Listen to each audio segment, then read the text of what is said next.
Friends, welcome back in my YouTube channel literature point. जैसा कि आप सब देख रहे हैं कि इस चैनल पे आपको डेली केवीएस के टीजीटी पीजीटी के रिगार्डिंग इंग्लिश की क्लास अपलोड हो रही है। तो फ्रेंड, इसी सीक्वेंस को आगे तक बढ़ाकर हम आपका जो क्लास 10th का जो फर्स्ट फ्लाइट बुक था, जितने भी पोएम्स बचे हुए हैं, हालांकि मैं पहले बहुत सारे पोएम्स करा चुकी हूँ क्लास 10th के, 6 का करा दिए, 9th का करा दिया, 10th का भी करा चुकी हूँ, बट कुछ पोएम अभी हमारे बचे हुए थे, तो उसको आज इस वाले वीडियो में कवर करेंगे। तो फ्रेंड, यह आज हमारा प्रैक्टिस सेट 9 है। इसके पहले मैंने आपके प्रैक्टिस सेट 8 तक पूरे क्लास ले चुकी हूँ, जिसमें मैंने काफ़ी कुछ आपका कवर कराया है। तो फ्रेंड, आज का वीडियो जो है बहुत ज़्यादा इंपॉर्टेंट होने वाला है। तो चलिए बिना लेट किए वीडियो को स्टार्ट करते हैं। वीडियो स्टार्ट करने से पहले मैं आपको एक बार रिकॉल करा देना चाहती हूँ कि अभी तक हम अब क्लास 10th के पोएम में जितने कौन कौन से चैप्टर को कंप्लीट कर चुके हैं। देखिए, क्लास 10th के जितने भी पोएम थे उसमें मैंने काफ़ी कुछ कंप्लीट करा दिया है आपका। जैसे कि डस्ट ऑफ स्नो मैंने करा दिया, जो रॉबर्ट फ्रॉस्ट के द्वारा लिखा गया था। रॉबर्ट फ्रॉस्ट की बायोग्राफी आपके एग्जाम पॉइंट ऑफ व्यू से बहुत ही ज़्यादा इंपॉर्टेंट हो जाती है। मैंने बहुत अच्छे से इसका इंट्रोडक्शन दिया था, पोएम को अच्छे से एक्सप्लेन किया था। आप ये देख सकते हैं, यहाँ पास पोएम है, इसका ये पोएम का एक्सप्लेनेशन है। मीन्स इसी प्रकार से मैंने बहुत अच्छे से किया था। फिर मैंने आपको बताया था इस वाले पोएम में कौन सा राइमिंग स्कीम यूज़ हुआ है, कौन कौन से पोइटिक डिवाइसेस यूज़ हुए हैं। यहाँ पास देखिए, जैसे एजोनेंस, इंजामेट, मेटाफर, इमेजरी, कॉन्ट्रास्ट, बहुत सारे ये फिगर ऑफ स्पीच में यूज़ हुए थे और भी यूज़ हुए थे। जैसे एलिट्रेशन हो गया, इंजामेंट हो गया, साइनाडोशी हो गया। तो इस प्रकार से मैंने आपको पूरे पोइटिक डिवाइसेस बहुत अच्छे से क्लियर कराए थे। फिर मैंने कुछ इंपॉर्टेंट क्वेश्चन भी उस सीरीज़ में लिए हैं सारे वीडियोज़ में, कि आपको पता चल सके कि एग्जाम में किस टाइप के क्वेश्चन आपको देखने को मिलेंगे। तो फ्रेंड, मेरा रिक्वेस्ट है, अगर आपने वो वाली वीडियोज़ पहले नहीं देखी है तो प्लीज़ उसको देख लीजिए। उसमें मैंने आपका डस्ट ऑफ स्नो कंप्लीट कराया था। फायर एंड आइस चैप्टर 2 हमारा हो चुका है। इसमें भी मैंने आपको बहुत अच्छे से कंप्लीट करा था, पोएटिक डिवाइसेस बताते हुए, राइमिंग स्कीम बताते हुए, इंपॉर्टेंट क्वेश्चन बताते हुए मैंने ये वाला चैप्टर भी कंप्लीट करा था। मैं सारे ही चैप्टर में इसी तरीके से कंप्लीट कराती हूँ। अगर आप लोगों ने मेरे पहले वाले वीडियोस देखें तो आप लोग जानते ही होंगे। फिर मैंने आपको टाइगर इन द जू, ये वाला भी चैप्टर मेरा कंप्लीट है, ये आपको अच्छे से करा चुकी हूँ। अगर आपका नहीं कंप्लीट है प्लीज़ उसको देख लीजिए। फिर इसके बाद हमारा नेक्स्ट आता है, जस्ट अ सेकेंड फ्रेंड, मैं अब बस आपको एक बार रिकॉल करा देना चाहती हूँ। देखिए, ये टाइगर इन द जू का ये वाला क्वेश्चन। फिर उसके बाद हमारा चैप्टर 4 आता है, how to tell wild animals by Carol Well. तो ये वाला चैप्टर भी हमारा कंप्लीट हो चुका है। जस्ट सेकेंड, यहाँ पास ये देख सके इतने सारे लिटरेरी डिवाइसेस इसमें यूज़ हुए थे, कौन सा राइमिंग स्कीम यूज़ हुआ था, मैंने आपको ये सभी बहुत अच्छे से बताया था इस वाले चैप्टर में। फिर जस्ट अ सेकेंड, देखिए मैंने इसको बहुत अच्छे से कंप्लीट करा था, पूरा बताया था किस प्रकार से ये मैंने अच्छे से आपको पोएम एक एक लाइन टू लाइन एक्सप्लेन बहुत अच्छे से करके इसको सब कुछ आपको बताया हुआ है। तो प्लीज़ आप उसको देख लीजिए, आपके एग्ज़ाम में बहुत ज़्यादा हेल्प करेगा वो। फिर ये जस्ट अ सेकेंड, फिर हम ये दी बॉल पोएम तक कंप्लीट कर चुके हैं। तो हमारा नेक्स्ट आज हमारा है, जस्ट अ सेकेंड, देखिए इसमें भी मैंने एक एक चीज़ आपको अच्छे से कंप्लीट कराई थी, चाहे एक्सप्लेनेशन हो गया, चाहे लिटरेरी डिवाइसेस हो गया, चाहे राइम स्कीम। फिर मैंने इसका क्वेश्चन आंसर भी आपको करवा दिया था। यहाँ तक हम लोग कंप्लीट कर चुके थे। तो आज हम जो स्टार्ट करेंगे, हमारा पोएम 6 है, कौन सा, अमांडा। अमांडा बहुत ही प्यारा पोएम है। इसमें एक प्रकार से गार्जियन को कैसे बच्चों से बिहेव करना चाहिए, ये सब कुछ बताया हुआ है भाई रॉबिन क्लेन के द्वारा। तो चलिए फिर हम आज अपना स्टार्ट करते हैं। जो अमांडा पोएम है फ्रेंड, इसके पहले बात तो इसके राइटर देख लीजिए कौन है, रॉबिन MC मॉक क्लेन। ये मोस्टली इनको मॉक क्लेन ही कहा जाता है, बट अगर एग्जाम में पूरा इनका नाम पूछ लिया जाए तो आपको पता होना चाहिए कि इनका पूरा नाम क्या है। जस्ट अ सेकेंड, इनका पूरा नेम है रॉबिन MC मॉक क्लेन। और इनकी अगर नेशनलिटी आप जानते हैं, मैं हर वीडियो में आपको बताती हूँ कि राइटर के नेशनलिटी से क्वेश्चन आपके आज का ट्रेंड बना हुआ है एग्जाम में, कि राइटर के नेशनलिटी से क्वेश्चन आपको देखने को मिलेंगे। इसलिए मैं मोस्टली अपने जितने भी राइटर हैं उनकी नेशनलिटी ऐड करना चाहती हूँ। अगर शौक हो रहा है तो मैं ऐड कर देती हूँ कि आप लोगों को पता चल सके। इसलिए जो क्लेन जी हैं, इनका नेशनलिटी ऑस्ट्रेलियन है, Australian author of books for children. Mostly ये जो चिल्ड्रंस की बुक्स हैं उनके लिए ही फेमस ये राइटर मानी जाती हैं। तो she write children's and young adult fiction, दोनों पे ही लिखती हैं, चाहे चिल्ड्रंस की बुक हो चाहे एडल्ट फिक्शन, दोनों के बारे में लिखती हैं। सम ऑफ हर फेमस बुक्स आप इनके देख लीजिए, यहाँ पर सम ऑफ फेमस बुक्स है, मैंने यहाँ पर डाल दिया कि अगर राइटर की बायोग्राफी से थोड़ी सी क्वेश्चन आते हैं तो इंपॉर्टेंट चीज़ें हमें अपनी वीडियो में कवर करना चाहिए, जैसे कि हेटिंग, एलिशन, एस्ली, people might here you etc और भी हैं, बट मैंने ये बहुत ज़्यादा फेमस है तो मैंने इन दोनों को ऐड कर लिया। एक बार हम थोड़ी सी समरी देख लेते हैं इसकी। जस्ट अ सेकंड फ्रेंड, थोड़ा सा क्लोज कर लेते हैं, आपको आसानी होगी। आई होप आपको राइटर के बारे में सब कुछ पता चल गया होगा। सब कुछ क्या, थोड़ा सा डिटेल किया है। अगर आपको और भी राइटर के बारे में जानकारी लेनी है तो आप गूगल कर लीजिए राइटर के नाम से, आराम से सब कुछ आपके शो कर दिया जाएगा। लेकिन अगर इस वीडियो में हम सब कुछ बहुत डिटेल में कवर करेंगे तो प्रॉब्लम ये हो जाएगी कि आपका एक वीडियो में सीरीज़ नहीं चल पाएगा। तो इसका जो समरी है देख लीजिए। The poem describe a girl that name Amanda and her mother. इन दोनों की बाउंडिंग दिखाई गई है, जिसमें कि मदर की स्पीच तो बहुत अच्छे से रहती है, बट जो अमांडा की स्पीच है उसकी जो है उसका जो सोच है, तो उसको क्या क्या है, एक कोष्टक में बंद कर दिया गया। मतलब वो सारे वो जो जितने भी उसके जस्ट अ सेकेंड लाइन है इस वाले पोएम, जितने भी अमांडा के द्वारा बोले गए लाइन है वो पूरे ही उसको मीन्स वो अपने मन में विचार करती है। वो पूरे ऐसे लिखाया गया है कि अगर उसकी लाइन को हटा भी दिया जाए तो पोएम में कोई फ़र्क नहीं पड़ेगा। मीन्स उसकी मदर जो है सामने से लेक्चर तो देती है, बट अमांडा जो भी रिप्लाई करती है वो उसको वो अपने मन में ही सारे रिप्लाई करती है। तो अभी मैं आज आपको पोएम एक्सप्लेन करूँगी तो बहुत अच्छे से आपका क्लियर हो जाएगा। तो देख लेते हैं। The poem describe a girl name Amanda. सबसे पहले तो आप हमारी प्रोटोगनिस्ट जो है उसका नेम जान लीजिए कौन है, अमांडा है। And her mother who is nagging, nagging means होता है हमेशा मतलब परेशान करते रहना या फिर कुछ करना। Who is nagging for her mistakes, मतलब Amanda don't bite your nails, बहुत कुछ कहती है, ये मत करो वो मत करो, हमेशा ऐसे ऐसे झुक के मत बैठो, बालों को नाखूनों को अपने कट मत करो, ये उसकी मदर हमेशा ऐसे मीन्स उसको कुछ ना कुछ नया करते ही रहती है उसकी मिस्टेक्स के लिए। She is first pointed out, just a second friend. She is first pointed out most probably by her mother for beating her nails and for sitting in the right posture। मतलब वो कहती है कि ऐसे झुक के मत बैठो, अपने नेल्स मत काटो, उसकी मदर हमेशा उसको नेकिंग करती है। The mother also feels that Amanda sits in a very lazy manner. उसकी मदर को क्या लगता है कि अमांडा की मदर को लगता है कि जो अमांडा है वो हमेशा क्या लेजी रहती है, लेजी मैनर में बैठती है, उठती है, सारे काम उसका लेजी मैनर में ही होता है। To this Amanda imagines herself as a mermaid. जब उसकी माँ उसको डांटती है तो अमांडा का फर्स्ट वाले स्टेंजा में क्या करती है कि काश में एक मरमेड होती जो कि आराम से खुले सी में खुले समुद्र में आराम से अकेली रहती, जहाँ मुझे कोई भी डांटने वाला नहीं होता। इसलिए वो पहले स्टेंजा में क्या खुद को इमेजिन करती है, मरमेड करती है। तो अब इस प्रकार का क्वेश्चन आ जाएगा कि अमांडा किस कैरेक्टर में खुद को इमेजिन करती है, जैसे मरमेड में इमेजिन करती है, और भी दो है, मैं वो आपको वो भी अच्छे से बताऊंगी। तो हु लाइव्स इन काम एंड रिलैक्सेशन, जो कि मरमेड कौन सी होती हैं, जो कि सी में ग्रीन सी में समुद्र में क्या कैरेक्टर है, एक ये जानते हैं, ये फोक ट्रेडिशन का ये सब कैरेक्टर है, स्टोरी है। आप मरमेड को तो जानते ही होंगे। तो क्या कहते हैं, खुले समुद्र में आराम से अकेले ही रिलैक्स लाइफ फील करती हैं। Further she is nagged for that cleaning her room sorry. जब उसकी मदर उसको नेग करती है कि तुम अपना रूम क्यों नहीं क्लीन करती, तुम अपना होमवर्क क्यों नहीं करती हो। She then imagines herself to be orphan. उस पर अमांडा क्या इमेजिन करती है खुद को कि वो कहती है काश मैं ऑर्फन ही होती। ऑर्फन मीन्स होता है अनाथ, कि काश में अनाथ होती है। अनाथ बच्चों का क्या है, उनको कोई अपना कमरा साफ़ नहीं करना पड़ता है, उनको कोई होमवर्क करने के लिए कोई डांटता नहीं, उनको कोई भी किसी प्रकार की कोई नैगिंग नहीं करता है। तो वो खुद को क्या इमेजिन करती है, सबसे पहले तो मरमेड अब खुद को इमेजिन करती है कि काश में मरमेड होती तो खुले जगह पे खुले आसमान के नीचे मैं आराम से बिल्कुल रिलैक्स लाइफ फील करती, ब्यूटीफुली अपनी लाइफ जीती। जब सेकंड उसकी मदर कहती है तुम अपना रूम क्यों नहीं साफ़ करती हो, तुम अपना होमवर्क क्यों नहीं करती हो, तो वो फिर सेकंड वाले स्टेज में खुद को इमेजिन करती है कि काश वो एक ऑर्फन ही होती, ऑर्फन चाइल्ड होती, जिसके मीन्स पेरेंट्स नहीं होते हैं, जिसको कोई भी नैग करने वाला नहीं होता, जो उसका मन करता वो करती। She says that she would have enjoyed her freedom then by making the pattern of her bare feet on the sand and would live a peaceful life. तो क्या कहती है कि अगर मैं ऑर्फन होती तो आराम से अपना फ्रीडम के साथ अपनी पूरी लाइफ इंजॉय करती। Next Amanda is scolded by eating too many chocolates. उसके बाद उसकी थर्ड वाले स्टेज, जब उसकी मदर उसको कहती है कि तुम इतना चॉकलेट मत खाया करो, तुम्हारे पिंपल्स निकल आएंगे। She is also scolded for the not listening to her mother.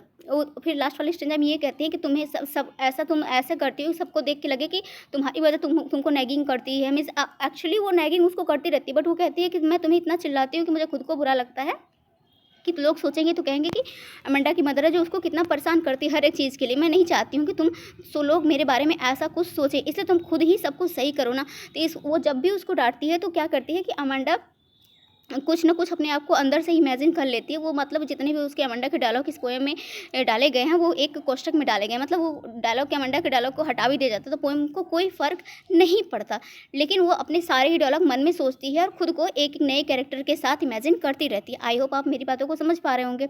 So now Amanda thinks of being Rapunzel. जब उसकी मदर कहती है कि तुम चॉकलेट मत खाओ और तुम्हारे बहुत सारे पिंपल्स आ जाएंगे, तो फिर उसके बाद वो थर्ड स्टेज में खुद को क्या इमेजिन करती है, रुपेंजल। रुपेंजल जानते हैं कि एक कार्टून की क्या है, एक ये एक कैरेक्टर है, और मैं आपको इसको क्वेश्चन आंसर में डाली हूँ कि रूपेंजल, हु इज़ रूपेंजल। तो वो एक कैरेक्टर उससे करती है जिसके खूब लंबे लंबे बाल रहते हैं, जो कि एक विच के कसल में कैद रहती है, उसके बालों को पकड़ के वो विच क्या करती है, ऊपर चढ़ती है। तो रूपेंजल का ये कैरेक्टर होगा, आप में से बहुत लोग जानते होंगे। वो क्या कहती, काश मैं एक रूपेंजल होती जहाँ पास मैं भी एक अकेला लाइफ जीती। A character from a fairy tale, एक फेरी टेल कैरेक्टर है रूपेंजल, आप लोग जानते हैं। Fairy tale and wants to live in a huge tower like her. वो कहती है कि मैं भी एक बड़े से टावर में रहना चाहती हूँ रूपेंजल के जैसे, जहाँ की वो बिल्कुल ही अकेली रहती थी। In the tower she will be alone and will live a peaceful life and will never allow anyone to come in। हालांकि रूपांचल वहाँ पास अपनी खुशी से नहीं रहती थी, वो अकेले रहती थी, बट वो जो विच रहती थी उसको कैद की रहती है।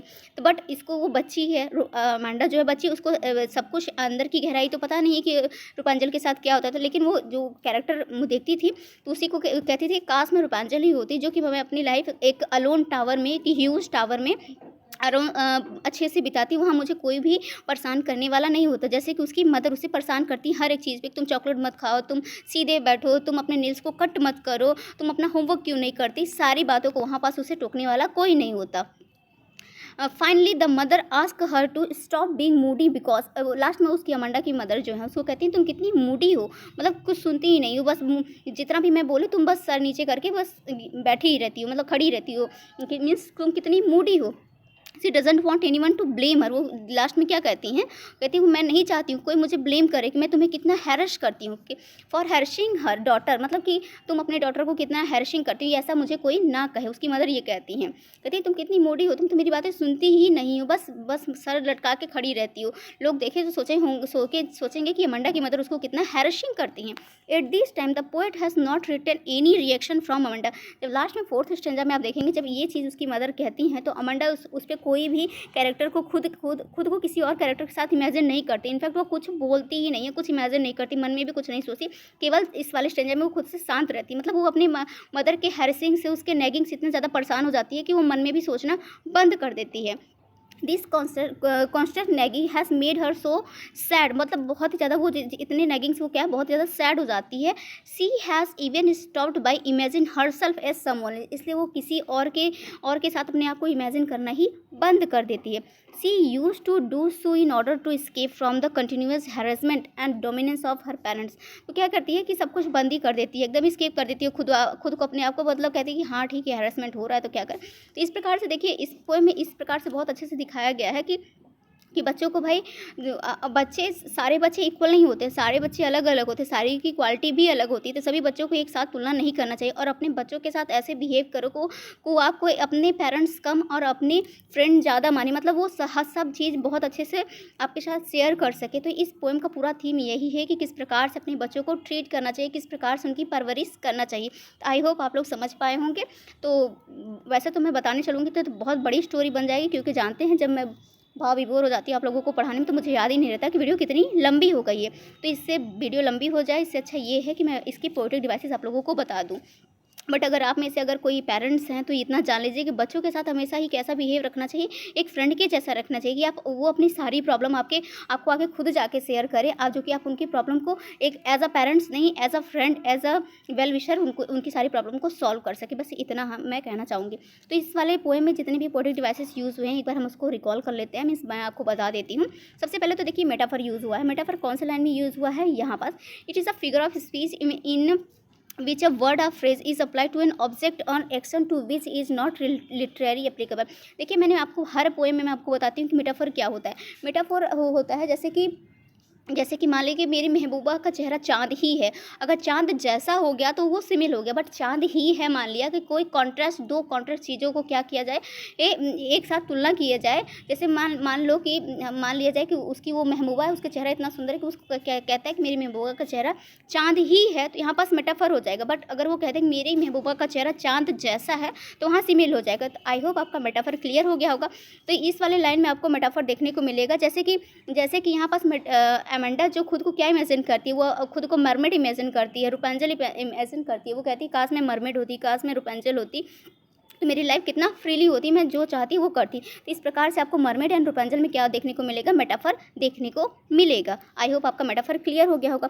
देन हमारा सेकंड फिगर ऑफ स्पीच आता है repetition. It is a literary device in which a word और फ्रेज इज रिपीटेड 2 और मोर टाइम्स। मतलब अगर एक ही वर्ड या फ्रेज पूरे आपको थ्रू आउट पूरे पोएम में बार बार रिपीट वही वर्ड देखने को मिल रहा है या फिर फ्रेज वही देखने को मिल रहा है, तो वहाँ पास रिपीटेशन होता है। जैसे कि in the poem word like Amanda, Amanda word का उसकी मतलब हर चीज़ में don't beat your nails Amanda, sit straight Amanda, हर चीज़ में वो क्या कहती है, अमांडा अमांडा करती है। तो इस प्रकार से इसमें आपको रेपिटेशन देखने को मिलेगा। जैसे don't, it is are repeated again and again for poetic effect, एक पोइटिक इफेक्ट देने के लिए पोएम को बार बार इस वर्ड का, जैसे अमांडा, डोंट, इन सब चीज़ों का, इन सब वर्ड का क्या बार बार रेपिटेशन आपको देखने को मिलेगा पोएम में। आई होप आपका ये भी क्लियर हो गया होगा। देन हम बात करते हैं एलिट्रेशन की। एलिट्रेशन में आपको बार बार बता चुकी हूँ, जब किसी साउंड या फिर लेटर का के बिगिनिंग में क्या देखने को मिले, वो कॉन्सोनेंट साउंड का रेपिटेशन देखने को मिले, तो वहाँ एलिट्रेशन होता है। जैसे कि stop that slouching and sit up straight, जैसे कहती है कि स्टॉप डेट स्लाउचिंग मतलब ऐसे झुक के मत बैठो, सीधे बैठो। तो यहाँ पर देखिए स्टॉप में यस, स्लाउचिंग में का यस, सिट स्ट्रेट, इन सब में यस यस का क्या रेपिटेशन देखने को मिल रहा है। जैसे did you tiny your room, यहाँ पर क्या कहते हैं कि डी का देखने को मिल रहा है। तो जस्ट सेकेंड फ्रेंड, मीन्स कि यहाँ वाई का देखने को मिल रहा है, जैसे कि डी का भी देखने को मिल रहा है बट वाई का ज़्यादा देखने को मिल रहा है। जैसे कि वाई, जैसे कि यहाँ पास देख लीजिए यू वाई, जैसे कि यू में, टी में, योर में, इन सब में क्या देखने को मिल रहा है, एलिट्रेशन देखने को मिल रहा है। फिर हम बात करते हैं एल्यूजन। एल्यूजन भी इस वाले पोएम में आपको देखने को मिल रहा है। जैसे कि it is a literary device in which the writer और speaker refers either directly indirectly to a person. जैसे कि आप इमेजिन, जैसे कि जो अमांडा रहती है वो खुद को एल्यूजन कैसे करती है, बहुत सारे कैरेक्टर से, एक मैथोलॉजिकल कैरेक्टर से इमेजिन करती है, जो कि रियल में कैरेक्टर वो होते नहीं, एक बस कहानियों किस्सों में वो कैरेक्टर देखने को मिलते हैं। जैसे कि मरमेड को ही देख लीजिए, जैसे कि रूपांजल को ही आप देख लीजिए। तो इस प्रकार से वो एक प्रकार से खुद को क्या करती है, एल्यूड करती है किस दूसरे कैरेक्टर के द्वारा, मतलब खुद को दूसरे कैरेक्टर में एल्यूजन खुद को देखती है। तो इस प्रकार से इस वाले पोएम में आपको एल्यूजन भी देखने को मिलेगा। एक बार पढ़ के मैं आपको अच्छे से बता देती हूँ। In the poem Amanda imagine herself to be mythological characters like mermaid and Rapunzel. जैसे मैंने आपको बता ही दिया, जैसे कि वो दोनों ही कैरेक्टर में, जैसे मरमेड में या फिर रूपांजल में खुद को महसूस करती है, खुद को एल्यूड करती है, खुद को इमेजिन करती है। तो इसलिए इस वाले पोएम में एल्यूजन भी देखने को मिलेगा। तो थोड़ा सा इंपॉर्टेंट क्वेश्चन भी देख लेते हैं हम। What is Amanda prohibited to eat, मतलब उसको क्या मना होता है हीट करने खाने के लिए। She is prohibited to eat chocolate. Question number second, just second friend, why should Amanda not eat chocolate, वो उसे क्यों मना किया जाता है चॉकलेट खाने के लिए। She should not eat chocolate as it's causes acne, उसको ऑलरेडी बहुत सारी एक्ने थी, बहुत सारे पिंपल्स उसके फेस पे थी, इसलिए उसकी मदर कहती है तुम और ज़्यादा चॉकलेट मत खाओ, वरना तुम्हारा फेस और भी ज़्यादा ख़राब हो जाएगा, और भी ज़्यादा एक्ने निकल जाएगा। क्वेश्चन नंबर 3, अब यहाँ पर देखिए रूपांजल के जो कैरेक्टर उसको बताया गया है। Who was Rapunzel, Rapunzel was fair with very long hair, मतलब बहुत ज़्यादा वो फेयर रहती। एक तो वो क्या है, इमेजरी कैरेक्टर भी है, मतलब मैथोलॉजिकल कैरेक्टर भी है रूपांजल, ऊपर से काफ़ी फेयर रहती है और उसके काफ़ी लॉन्ग हेयर रहते हैं। What did Rapunzel do with her long hair, मतलब रूपांजल अपने लॉन्ग हेयर के साथ क्या करती है, she let her hair fall down from the castle for her lover to climb uploading them. वो क्या करती है, अपने हेयर को क्या करती है, कासल से नीचे करती है, जिससे उसका जो लवर रहता है उसको पकड़ के क्लिम मीन्स चढ़ना होता है, उसको पकड़ के क्या करता है, जो कासल रहता है काफ़ी ऊंचाई पे रहता है, तो उसके हेयर इतने ज़्यादा रूपांजल के लॉन्ग रहते हैं कि उसको पकड़ के वो कासल पे चढ़ता है। तो आई होप आपका ये भी क्लियर हो गया होगा।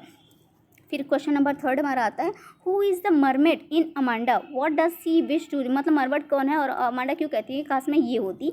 तो the mermaid is Amanda her self, वो खुद को इमेजिन करती है कि काश मैं खुद मरमेड होती। As imagine by Amanda she wishes to drift blissfully on a dreamy emerald sea without any accompanying her, मतलब कहती है काश मैं यहाँ पास आराम से खुले आसमान के नीचे क्या करती, ब्लीसफुली लाइफ अपना इंजॉय करती है, कि ड्रीमी लाइफ इंजॉय करती इमरलड सी में, मतलब खुले जो समुद्र का वो लहरें होता है उसमें, विदाउट एनी इल्स एक्यूमिलेटिंग, मतलब कोई भी मुझे यहाँ पास रोक करने वाला नहीं होता। What is the theme of the poem, अब इस पोएम का थीम क्या है, ये बहुत इंपॉर्टेंट क्वेश्चन है। Too many instruction and too much control are resented by children. मतलब कि आप अपने स्टूडेंट, अपने जो बच्चे हैं उन पे क्या करते हैं, बहुत ज़्यादा कंट्रोल लगा देते हैं, बहुत ज़्यादा रिस्ट्रिक्शन लगा देते हैं कि तुम ये मत करो, तुम वो मत करो। मतलब आप अपने पेरेंट्स होने का पूरा हक जताते हैं एक प्रकार से। आप पूरे मतलब कि हाँ आप पूरा दावा दिखाते हैं कि आप पेरेंट्स हैं, वो बच्चे हैं। मतलब आप हर चीज़ में आप सही हैं और बच्चे जो हैं हर चीज़ में गलत ही होते हैं। बट ऐसा नहीं होता है, बच्चे भी कभी कभी सही होते हैं। They get bored and fed up, then they listen to their parents half heartedly and indulge in daydreaming. फिर वो क्या कहते हैं, अगर आप हर चीज़ पे अपने बच्चे को टोकेंगे तो वो क्या करेंगे, आपकी बातें तो ज़रूर सर नीचे करके वो सुनेंगे, बट वो आधी ही सुनेंगे। मतलब आधा उनके कान से तो निकलता जाएगा, उनके सर के ऊपर से ही जाएगा। बट अगर वही बातें आप डांट के ना करके उनको प्यार से समझाएंगे, बहुत ही अच्छे से वो बातें आपको समझेंगे। अगर हर बात पे उनको डांटना आप स्टार्ट कर देंगे तो वो आपसे क्या करेंगे कि वो आपकी बातें तो सुनेंगे बट आपसे वो दूरी बना लेंगे और खुद को अपने में मीन्स खुद को एक क्या करेंगे, डे ड्रीमिंग, मतलब जागते हुए भी सपने देखने शुरू करेंगे और खुद को एक अलग अलग कैरेक्टर में इमेजिन करना शुरू करेंगे, अमांडा के जैसे। इसलिए बच्चों के साथ इस प्रकार के मीन्स बहुत ज़्यादा इंस्ट्रक्शन नहीं करना चाहिए, बहुत ज़्यादा रिस्ट्रिक्शन नहीं लगाना चाहिए, बहुत बच्चों को कंट्रोल करना नहीं चाहिए। आई होप आप समझ पाए होंगे। Question number 7, don't eat that chocolate Amanda is remember you acne Amanda, why is Amanda asked not to eat chocolate। तो इस लाइन वाले लाइन का मतलब बताइए। तो अमांडा ऑलरेडी, जी मैं आपको बता ही चुकी हूँ, Amanda already suffers from acne और स्किन डिसीज।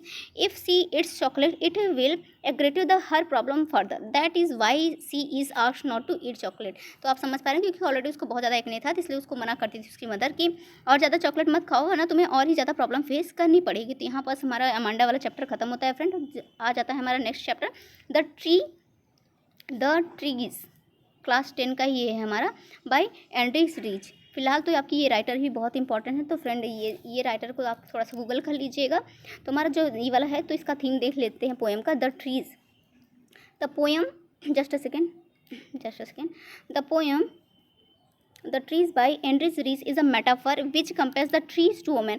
इस वाले पोएम में आपको जो ट्रीज़ की पूरी स्टोरी बताएगी कि किस प्रकार से वो पहले जंगल में रहते थे, फिर वो वरांदा मतलब घर एक वरांदा में लगाए जाने लगे, कम स्पेस पे लगाए जाने लगे और वो खुद को मीन्स फ्रीडम नहीं फील कर रहे थे। तो ट्रीज़ के माध्यम से इस वाले पोएम में मतलब ट्रीज़ को एक मेटाफर के जैसे यूज़ किया गया है। किसके लिए, वुमेन के लिए यूज़ किया है कि वुमेन को भी घर में बांध लिया गया है, उनको भी फ्रीडम नहीं है। तो इस प्रकार से इस पोएम का थीम ही यही है कि किस प्रकार से ट्रीज़ को कंपेयर किया गया है वुमेन्स के साथ। The poet is a feminist and highlights, जो हमारी पोएट है बहुत ही ज़्यादा फेमिनिस्ट है, मीन्स औरतों के हक के लिए आवाज़ उठाने वाली जो होती है उनको क्या कहा जाता है, फेमिनिस्ट कहा जाता है। तो जो हमारी पोएट है एंड्रिक रीच, तो वो बहुत ही ज़्यादा एक प्रकार की फेमिनिस्ट पोएट मानी जाती हैं। And highlights the desire of women to be free and go out in the open. मतलब वो क्या कहते हैं, जिस प्रकार वो कहती हैं कि औरतों को बाहर की दुनिया भी देखनी चाहिए, वो सब चीज़ के लिए उनको फ्री करना चाहिए।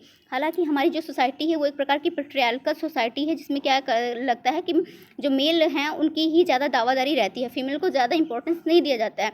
तो इस प्रकार से ये जो पोएट हैं एक प्रकार की फेमिनिस्ट पोएट मानी जाती हैं। तो ये क्या कहती हैं, औरतों का भी जितनी भी उनके डिज़ाइन उनको हाईलाइट करना चाहिए, उनको भी फ्रीली सबको स्वतंत्रता देना चाहिए। The trees want to free themselves from the floor. जो ट्रीज रहती हैं वो क्या कहते हैं, मुझे इस फ्लोर से इस फरांदा से मुझे फ्रीली चाहिए। इस जिससे जैसे कि औरत कहती हैं, एक लेडीज़ कहती हैं, एक वुमेन कहती है कि मुझे ये घर के बंधनों से मुझे भी खुले आसमान में उड़ना है। उसी प्रकार से यहाँ पर ट्री को सिंबलाइज किया गया है।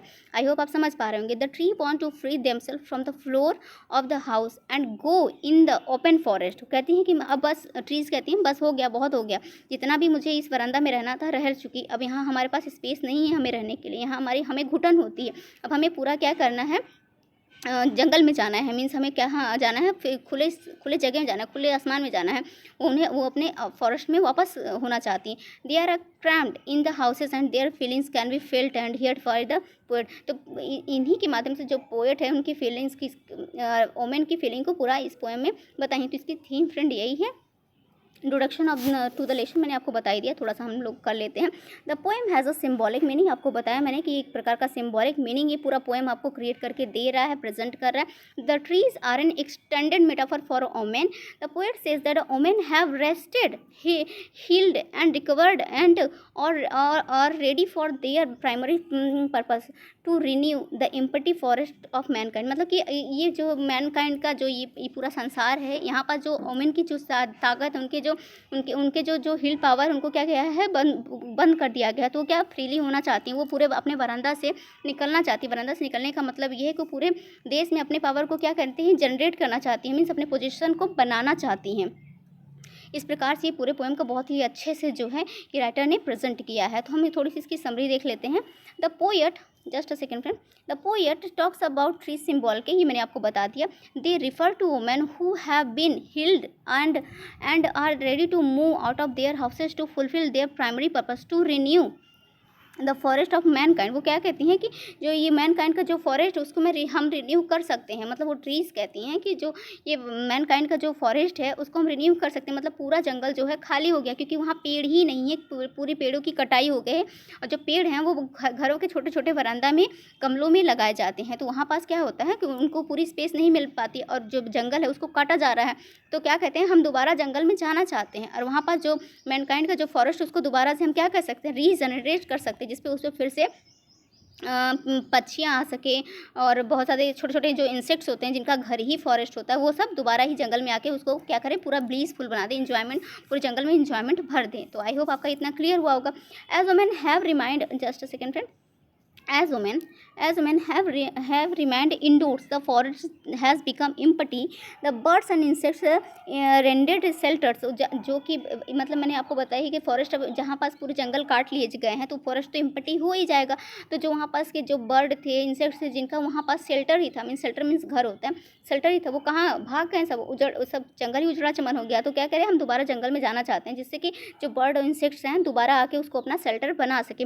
The sun's rays do not have the tree trunks and leaves to fall upon and thus reach the earth. मतलब जो सन है सीधे धरती तक आ सके। See that the forest will be full of trees the next morning. मतलब पूरा जो जंगल है वो किसी भर सके, पूरा पेड़ से भर सके अगली सुबह में। The roots of the trees are working hard to separate from the floor. जो इसमें राइटर फिर बहुत अच्छे से एक्सप्लेन करते हैं कि जो पेड़ों के जो रूट्स हैं जो वरांदा में लगे हुए, उसके रूट्स, उसके जो जड़ हैं वो खुद को मिट्टी से निकालने के लिए बहुत ज़्यादा हार्ड वर्क कर रहे हैं।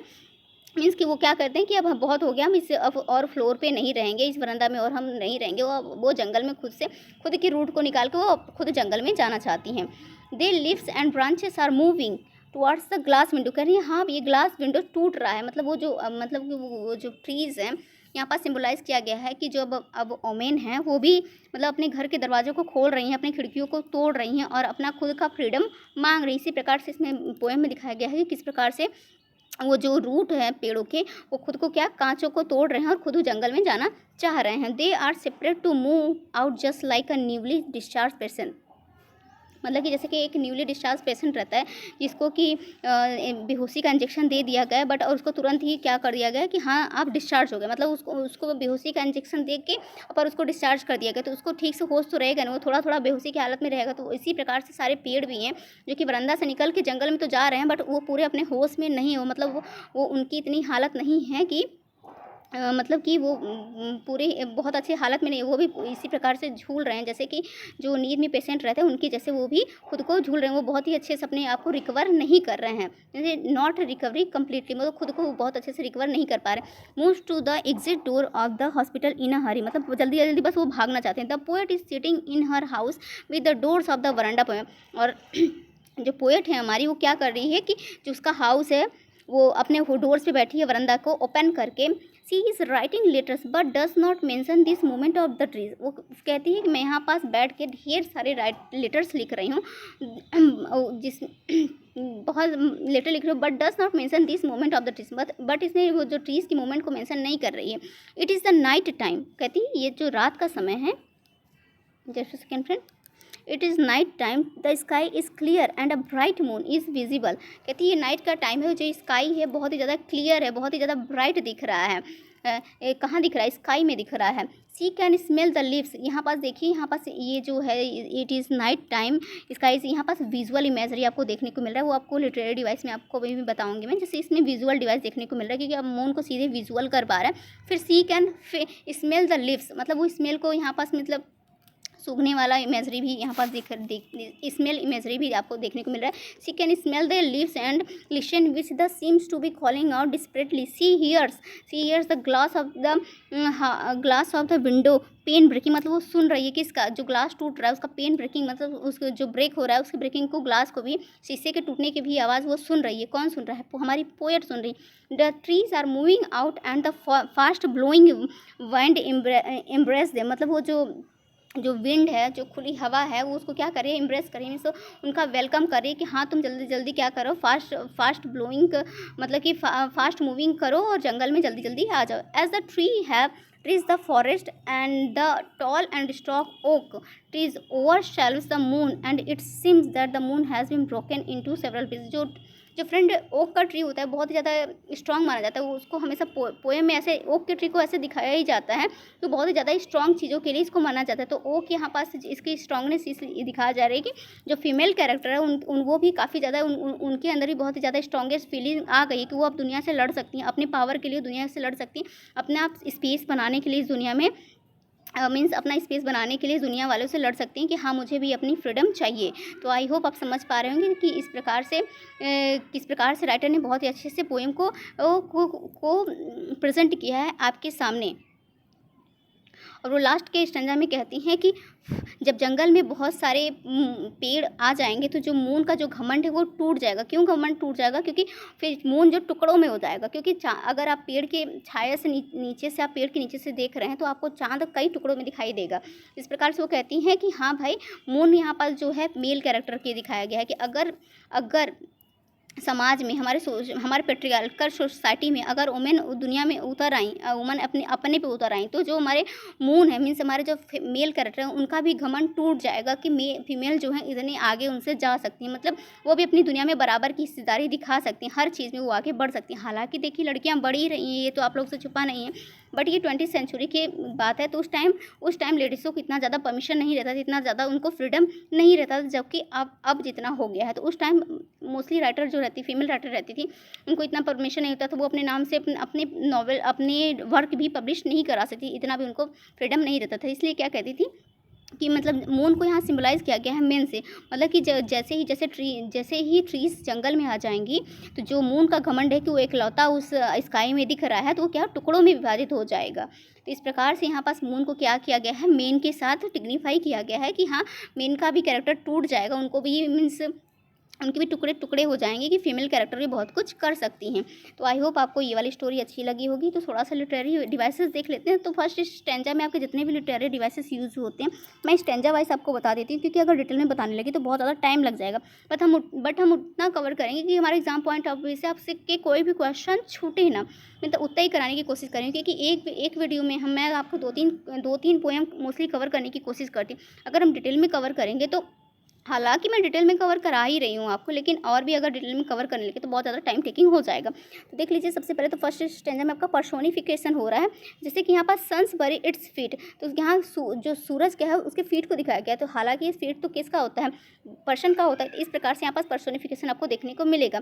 सन हैज़ बीन पर्सोनिफाइड, इसलिए यहाँ पर सन का पर्सोनिफिकेशन होता है। पर्सोनिफिकेशन ये होता है किसी नॉन ऑब्जेक्ट थिंग को पर्सन की क्वालिटी दे दी जाए, तो वहाँ पास उसको ही पर्सोनिफिकेशन कहते हैं। फिर इंजामेंट, मोस्टली आपको इंजामेंट मैंने आपको बताया था कि जब राइटर या फिर पोएट अपने एक ही आइडिया को 2-3 लाइन में कन्वे करता है बिना फुल स्टॉप या कॉमा लगाए हुए, तो वहाँ इंजामेंट होता है। इस प्रकार से दी फॉरेस्ट डेट वॉज करके ट्रीज बाई मॉर्निंग, यहाँ तक की लाइन में आपको कोई भी फुल स्टॉप या कॉमा देखने को मिलेगा। बाई मॉर्निंग यहाँ पास आपको फुल स्टॉप देखने को मिलेगा। Anaphora, 2 lines begin with no, मतलब 2 लाइन स्टार्टिंग में आपको देखने को मिलेगा क्या, नो वर्ड से स्टार्टिंग है, इसलिए वहाँ पास एनाफोरा होगा। नेक्स्ट हमारे बात करते हैं इमेजरी की। The trees inside are moving out into the forest, so kinesthetic imagery. पूरे आपको पहली बात तो इस पोएम में आपको auditory imagery, auditory, smelling imagery और इमेजिनेशन, बहुत मतलब तीनों चारों इमेजरी आपको मोस्टली यहाँ पर देखने को मिलेंगे। तो इसलिए पूरा पोएम तो इमेजरी से, लास्ट स्टेंजा तो मोस्टली आपको इमेजरी पे ही देखने को मिलेगा। और सेकंड स्टेंजा में हम बात करें तो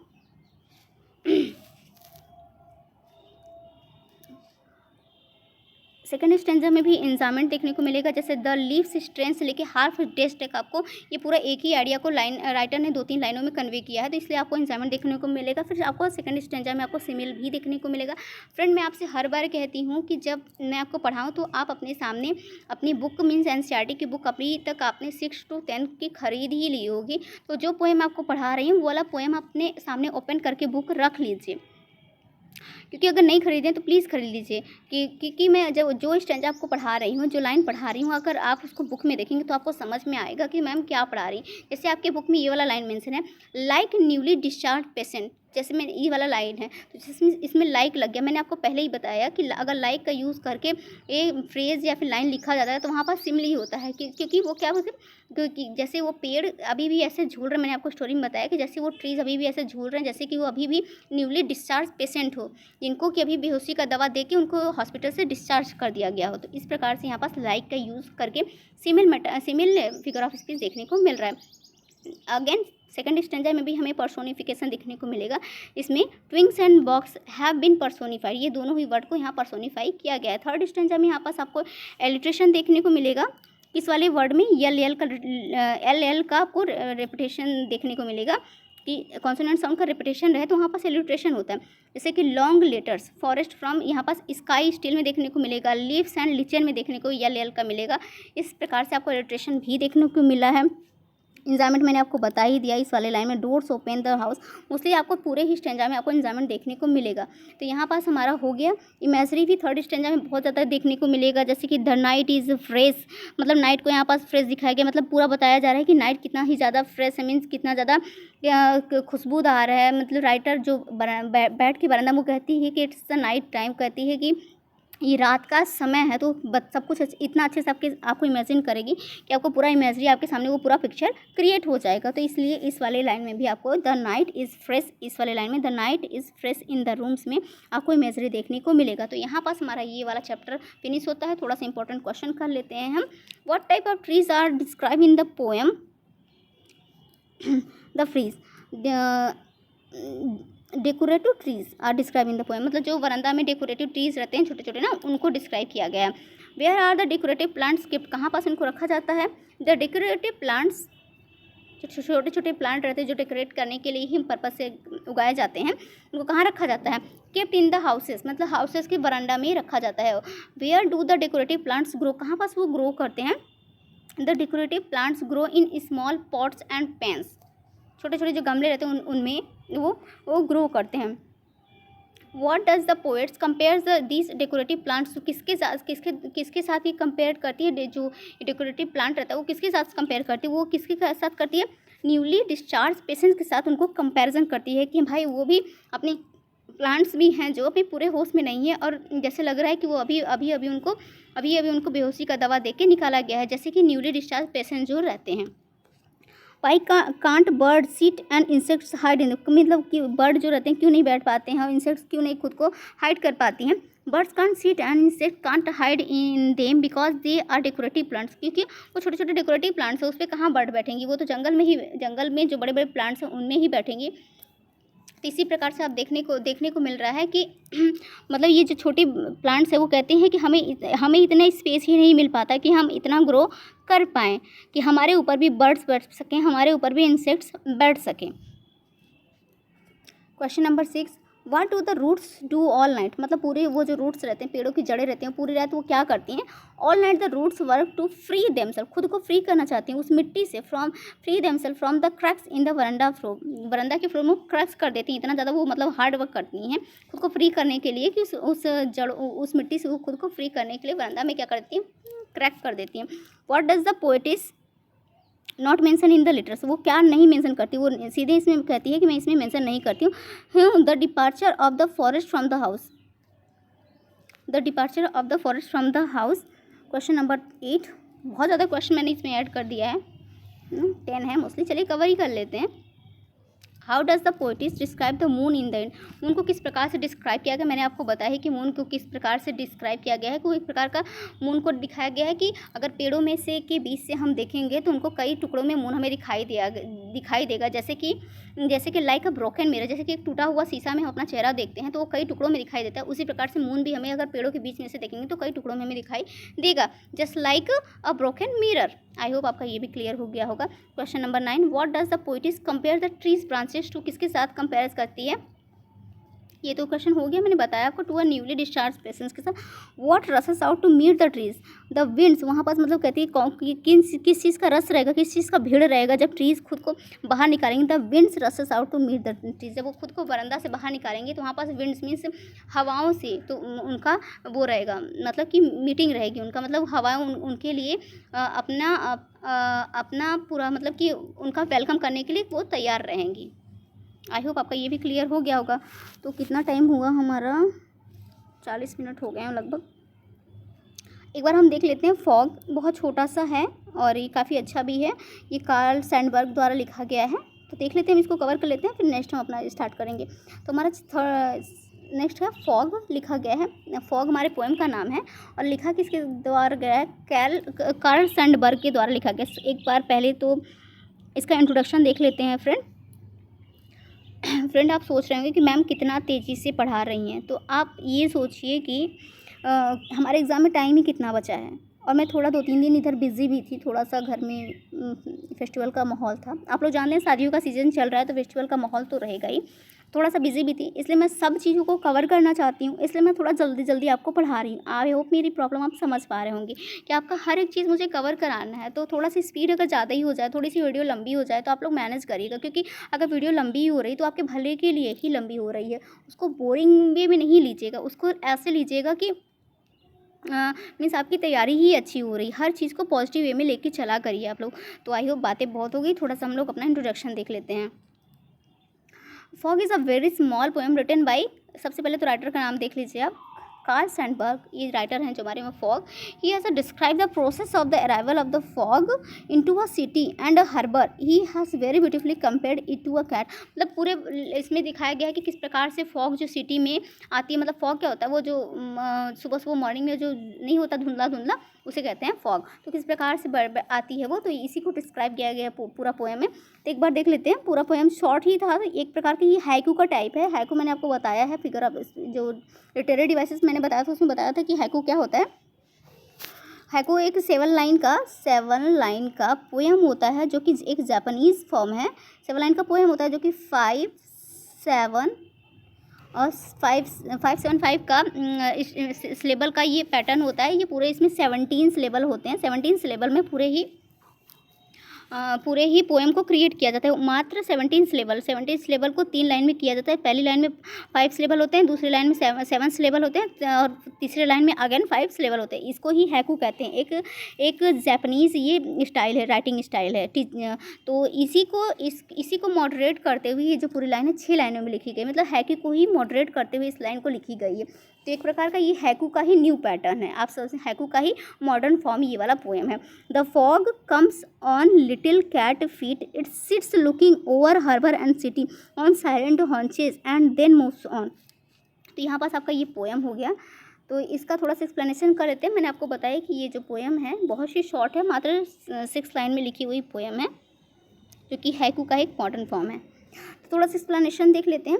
the poet is describe fog is a thick cloud. इस प्रकार से क्वेश्चन बन सकता है कि फॉग किस प्रकार की थी। तो fog is a thick cloud of tiny water drops present in the atmosphere, मतलब जो फॉग कैसे बनता है, जो छोटे छोटे वाटर रहते हैं उनके जो ड्रॉपलेट्स रहते हैं हवा में मिलके वो क्या है उससे ही तो फॉग बनता है, आप लोग जानते ही होंगे। तो फॉग इस प्रकार से होता है। It is generally seen during the winter season, mostly आपको विंटर सीजन में देखने को मिलेगा। Here the poet describe the advancement of fog towards the city and the harbour. ये आपको मोस्टली सिटी में देखने को मिलेगा। हार्बर मीन्स होता है जैसे कि एक डॉग का जो पिछला पैर होता है उस पे नहीं, उस पे अगर आप कोई बैठे तो उसको ही कहते हैं हार्बर। इस प्रकार की सिटी के पूरे हार्बर मतलब पीठ पे आपको देखने को मिलेगा कि सिटी के पूरे सिटी को ये कवर कर लिया है fog. He says the fog comes like a cat comes on its little feet. कहते यहाँ पास जो फॉग हो उसको किससे कंपेरिजन किया गया है, किससे दिखाया गया है, कैट से दिखाया गया है। लिटिल कैट से दिखाया गया वो छोटे छोटे अपने पैरों से किस प्रकार से वो जैसे बिल्ली रहती है वो छोटे छोटे पैरों से किस प्रकार से धीरे धीरे आपके घर में आती है, उसी प्रकार से फॉग को ही दिखाया गया है किस प्रकार से वो धीरे धीरे पूरे सिटी को कवर कर रही है। आई होप आपका क्लियर हो गया होगा ये। This means just a second, this means the fog advances toward the city very slowly and calmly just like a cat।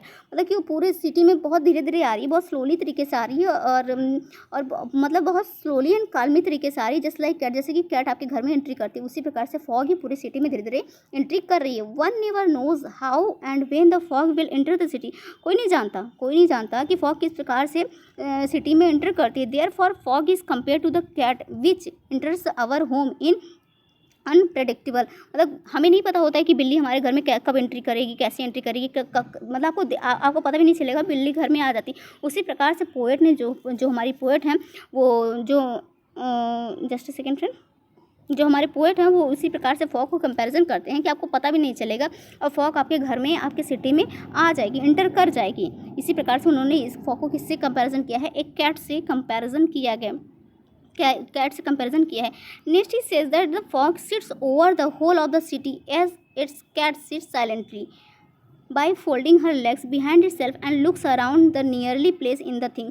Similarly, it seems that the fog silently covers the whole of the city and harbor it's sitting over the looking around like a cat. मतलब कि आपको पता भी नहीं चलेगा और पूरा fog आपके पूरे सिटी को कवर कर लेगा और आपके पूरे सिटी के पीठ पे मतलब एक प्रकार से हार्बर मीन्स होता है कि जैसे कि आपको पूरा कवर कर ले, तो ऐसा इसको माना जाता है। आपको पता भी नहीं चलेगा जैसे कि कैट आपके घर में एंट्री कर जाती है, आके बैठ जाती है और आपको पता भी नहीं चलता, वो आपका सारा चीज़ नुकसान करके चली भी जाती है। इसी प्रकार से आपका जो फॉग है वो भी आपके घर में एंट्री कर जाएगा और आपको पता भी नहीं चलेगा। After a while the fog leaves the city and moves on. और the poet says so because it is a natural phenomena. मतलब जो पोएट है वो कहती है कि is a natural phenomena that fog does not stay at a place. वो एक जगह पे फॉग जो रहती है, जो धुआं रहता है, वो एक जगह पे स्थिर नहीं रहती है। Not stay at a place for a long and leaves the place after a few hours. मतलब कुछ ही घंटों में वो एक जगह को छोड़ के दूसरी जगह पे चली जाती है, मतलब कहीं वो स्टे नहीं रहती है। So here also the poet sees that just like a cat the fog leaves the place very silently without being notice by anyone. मतलब वो जैसे ही बिना नोटिस किए किसी की आती है आपके घर में, आपकी सिटी में, उसी प्रकार से बिना किसी को नोटिस कराए वो आपकी सिटी से निकल भी जाएगी और नेक्स्ट सिटी में वो एंट्री करेगी, नेक्स्ट जगह पे वो एंट्री करेगी। तो आई होप आपको ये पोएम भी समझ में आया होगा। थोड़ा सा इसका लिटरेरी डिवाइसेस देख लेते हैं कौन कौन से यूज़ हुआ है। मैं थोड़ा जल्दी जल्दी आपको पढ़ा रही हूँ। सबसे पहले आपको मेटाफर देखने को मिलेगा क्योंकि यहाँ पास फॉग को किससे कंपेयर किया गया है, कैट से कंपेयर किया गया है। जैसे कि तो इसलिए यहाँ पास आपको मेटाफर देखने को मिलेगा जैसे कि कैट के लिटिल फीट को ही फॉग की लिटिल फीट बताया गया। जैसे कैट अपने छोटे छोटे पैरों से आपके घर में एंट्री करती है, वैसे ही फॉग अपने छोटे छोटे पैरों से आपके सिटी में एंट्री कर रहा है। तो इसका राइमिंग स्कीम एक बार देख लीजिए। तो यहाँ पास कोई भी पूरे पोएम में राइमिंग स्कीम यूज़ ही नहीं हुआ है, इसलिए मैंने यहाँ पास नो राइमिंग स्कीम डाल दी है। पूरी ही पोएम आपको फ्री वर्स में देखने को मिलेगी। इस पूरा पोएम में आपको फ्री वर्स देखने को मिलेगा।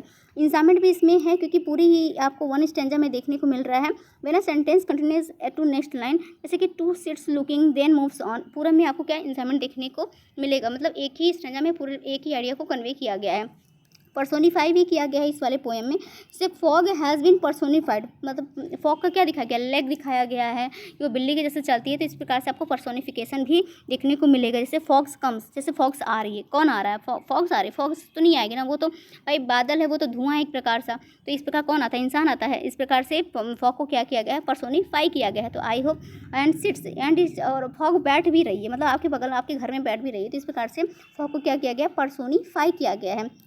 आई होप आपका लिटरेरी डिवाइसेस भी कंप्लीट हुआ होगा। तो ये चैप्टर आपको अच्छा लगा होगा। थोड़ा शॉर्ट में मैंने बताया, लेकिन उतना बता दिया कि आपके एग्जाम में कहीं से भी क्वेश्चन आए तो आप लोग आराम से कर सकें। तो हमारे पास इतना टाइम नहीं है, तो हम मोस्टली लेके चल रहे हैं कि एक अपना चैप्टर 15 मिनट में कवर कर लें, जिससे कि हमारा सारा ही चैप्टर जल्दी जल्दी कवर हो सके। वैसे भी 1 घंटा तो होने ही वाला है। और आप लोग जानते हैं कि 1 घंटे से ज़्यादा वीडियो मैं अपलोड नहीं कर पाती। 1 घंटे का ही वीडियो 2-2.5 जीबी का हो जाता है। 2-2.5 जीबी का वीडियो अपलोड मोबाइल से करने का मतलब है कि पूरा मोबाइल आपको 1 घंटे के लिए छोड़ना पड़ेगा। 1 घंटे में तो अपलोड होता है, तो इस हिसाब से बहुत ज़्यादा प्रॉब्लम हो जाती है और वीडियो 1 घंटे से ज़्यादा हो जाती है फ्रेंड, तो क्या होता है बार-बार वीडियो 80% 90% अपलोड होने के बाद कट जाता है, तो बार-बार हमको अपलोड करना पड़ता है। इसलिए मैं 1 घंटे से ज़्यादा अपलोड कर ही नहीं पाती हूँ। मोस्टली मैं आधे घंटे का ही अपलोड करना चाहती हूँ, बट ये है कि ये 1 वीडियो सीरीज़ है कि 1 वीडियो में आपके काफ़ी चैप्टर कवर करा दूँ, इसलिए मैं 1 घंटे की ही वीडियोस बनाती हूँ। नहीं तो आप मेरे पहले के वीडियोस देख रहे होंगे, वो मैं एक वीडियो मात्र आधे घंटे का ही बनाती थी, जो कि 1 जीबी 1.5 जीबी का रहता था, बट 1 घंटे का वीडियो लगभग 2.5-3 जीबी का हो जाता है, जो कि मोबाइल से अपलोड करने में प्रॉब्लम होती है। थोड़े से हम क्वेश्चन आंसर देख लेते हैं। मेरी बातें आई होप आपको समझ में आ रही होगी, मेरी प्रॉब्लम समझ में आ रही होगी और आपको सारे कंटेंट तो देखने को मिल ही रहे हैं। मतलब आपके एग्जाम में जैसे भी क्वेश्चन आ जाए, आपको इस वीडियो में अगर इस चैप्टर से आपको क्वेश्चन आ रहा है तो आपको इस वीडियो में सब कुछ देखने को मिलेगा। आप जब एग्ज़ाम देकर आएंगे तो फिर बताइएगा और कमेंट करके बताइएगा आपका एग्ज़ाम कैसा हुआ, और आप तब याद आएगा एग्ज़ाम सेंटर में आप याद करिएंगे कि हाँ मैम ने शॉर्ट में ज़रूर पढ़ाया था, बट उतना पढ़ा दिया था कि हमारे एग्ज़ाम में वहाँ से क्वेश्चन देखने को मिल गया है। आई होप आप लोग समझ पा रहेंगे। अगर मेरी बातें अच्छी लगी हो तो प्लीज़ वीडियो को एक लाइक दीजिएगा, वरना मैं लाइक आपसे करने के लिए भूल ही जाती हूँ। अभी तक देखिए मैंने एक बार भी आपको लाइक करने के लिए नहीं बोला। अगर आपको मेरी बातें अच्छी लगी तो प्लीज़ वीडियो को लाइक करेगा, चैनल पे पहली बार है तो सब्सक्राइब कर दीजिएगा। तो चलिए हम बिना लेट किए हुए, बातें बहुत ज़्यादा हो गई, क्वेश्चन आंसर्स का सीरीज करते हैं। सबसे पहले हमारा तो फर्स्ट क्वेश्चन है फॉग चैप्टर का। हमारा फॉग चैप्टर हम लोग कर रहे हैं, तो फर्स्ट उसका क्वेश्चन है what does Sandberg think the fog is like. मतलब फॉग, उस जो हमारे राइटर हैं सैंडबर्ग जी, वो क्या कहते हैं फॉग किसके जैसे है। Sandburg thinks the fog is like a cat, मतलब कैट के जैसे ही है। Cat that comes silently so that no one can sense its arrival. मतलब कोई अपने सेंसेस नहीं बता सकता कि वो जो कैट जिस प्रकार से आपके घर में एंट्री कर जाती है, किसी को खबर तक नहीं होती, उसी प्रकार से फॉग भी हमारे सिटी में एंट्री कर जाएगी और किसी को पता ही नहीं चलेगा। मतलब उसके अराइवल, उसके आने का टाइम ही, उसके अराइवल होने का टाइम ही आपको नहीं पता चल पाएगा और फॉग आपकी सिटी में एंटर कर जाएगी, आपके घरों में एंट्री कर जाएगी। Question number 3, how does the fog come. तो फॉग कैसे आती है। As per the poet the fog comes very silently like a cat, मतलब बहुत ही धीरे से आती है जैसे कि कैट आती है। Question number 3, what does it in the third line से रिफर्स टू। इट किसको रिफर कर रहा है, इट फॉग को रिफर कर रहा है। जो यहाँ पास इट का यूज़ हुआ है आपके थर्ड स्टैंजा में, थर्ड लाइन में, वो इट किसको रिफर कर रहा है। हर लाइन में तो पोएट फॉग फॉग नहीं करेगा ना, तो फॉग को इट, जैसे फॉग एक प्रकार का नाउन हो गया, तो फॉग को अगर नेक्स्ट लाइन में उसी के बारे में बताना है तो वहाँ पास हम प्रोनाउन का यूज़ कर लेते हैं। तो फॉग तो एक प्रकार का नाउन हो गया, पर वो नेक्स्ट लाइन में उसी की बातें करने के लिए हम यहाँ पास प्रोनाउन का यूज़ कर लिए इट रिफर्स। तो इस प्रकार से आपको इट क्या रिफ़र कर रहा है, यहाँ पास इट भी आपको फॉग को ही रिफ़र कर रहा है। आई होप आपका क्लियर हो गया होगा। Question number 4, does this poem have a rhyming scheme. क्या इसमें rhyming scheme. Poetry that does not have an obvious rhythm और rhyme is called free verse. मतलब क्यों इसको फ्री वर्स कहते हैं। There is no rhyme scheme. मैंने आपको बता दिया कि ये पोएम जो है फ्री वर्स में पूरी लिखी गई, इसमें कोई भी राइमिंग स्कीम या फिर मीटर फॉलो नहीं किया गया। इट हैज़ नाइदर इंटरनल और external rhyming scheme, hence we can say that it is in free verse. तो हम कह सकते हैं कि पूरी पोएम जो है